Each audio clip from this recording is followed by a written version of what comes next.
already there? How's your nerves? Okay this morning? Nervous, yeah. Good after you. It's test day. Sophie has been working hard all week with her trainer Chris, preparing for today's practical test in Ipswich. We've been driving around town, so covered all the difficult spots. Coming to a stop by a curb sort of thing, it's always making sure that you are in a straight line, because that's what the examiners look for, and doing all the right manoeuvres. I've already got my Class 2 and my Class 1 licence. I've been driving lorries, and for me, doing my PCV licence will give me that contact with the public that I really like. I feel confident in my ability to drive, so it should be okay.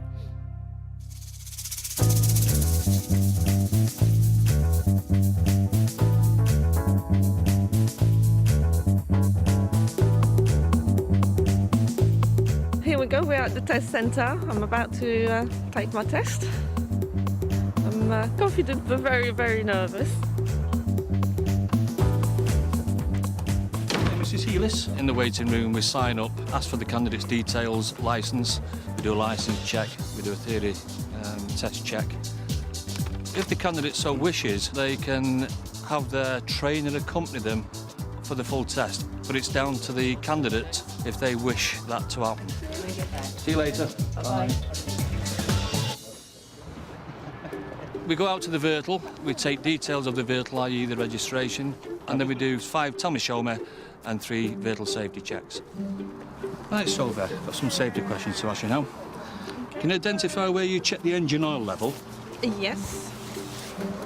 It's actually computerised here. OK, fine. Now, can you show me how you check the horn is working? Yes. Excellent, thank you. From there, we explain to them that we're going to carry out a reverse exercise, showing them the board what they must do. At present, we're here.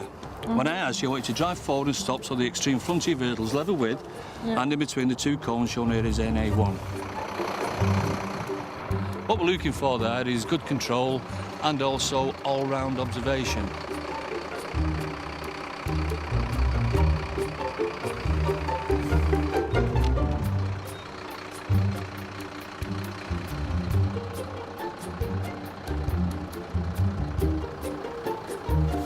We'd allow them to get out once. What we'd like them to do is obviously assess their position from the driving seat, and just to get out, just to give them an idea if they can go back further or if they are actually in the bay, that's fine.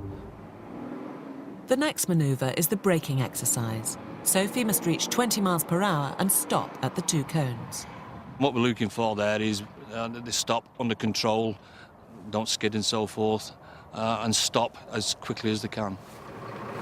Thanks, Sophie. That's the end of the on-site exercises. We're off out the road now.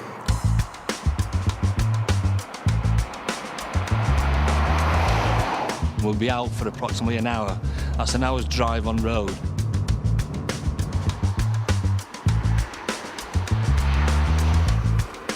And the next roundabout, turn right, please, Sophie. Now it's the second exit. What we're watching for there is that they approach, take all the observations first, obviously with the mirrors before they start slowing down, into that roundabout safely. So in other words, there's no traffic on the roundabout that they're going to impede. Roundabouts are designed to keep traffic flows moving, and if they can do so, then they'll keep going. Now, Sophie, could you pull up at the next bus stop on the left, in a position so that passengers can get on and off safely, please? So we'll do several normal stops. We'll also do several bus stops, where we're looking at them pulling up at a bus stop so that passengers can get on and off safely. Thank you, and drive on when you're ready.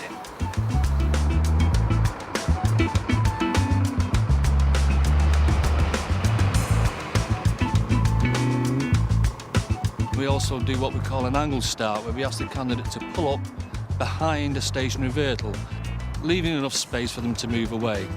And what we're watching again for there is the take all-round observation, because we'll select a road which is reasonably narrow so that they've got to take into account traffic coming towards as well as traffic coming from behind. After an hour on the road, Sophie returns to the test centre. Well, I've made a mistake under reversing. I touched one of the cones, so And doesn't sound too good. What about your drive? How did you get on? I think it went all right. OK, Sophie. That is the end of the test. I'm sorry you've not been successful. Yeah, Would you like me to explain why? go on, yeah. Yeah.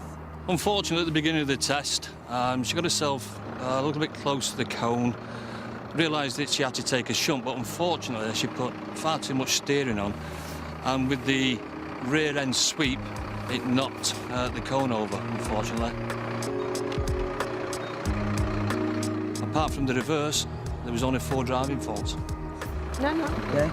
With one serious fault on the sheet, that clearly is a serious fault and it's a fail. Without the serious fault, that would have been a good pass. Candidates do get the opportunity to stop if they wish, but I'd encourage people to carry on because there's an hour out on the road.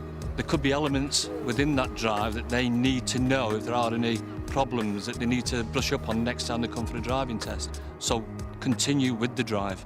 OK, Sophie, I'd like to talk to you now about eco-safe driving. There's a couple of occasions on the test where you could have block changed up and down, which resulted in using what you actually did was change through the gears sequential. Okay. And if you'd have block changed, it would just say unnecessary gear changes.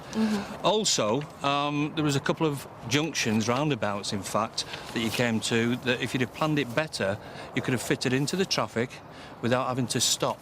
Yeah. All that's actually explained in here. Okay. If you'd like to take that away with you Yes. and read it, and obviously give you a little bit more information. Okay.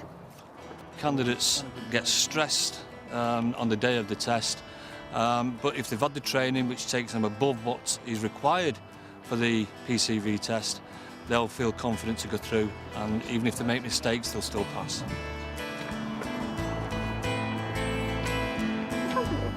It's really, really hard to take that I failed on that little bit, but I'm going to come back and I'm going to do it.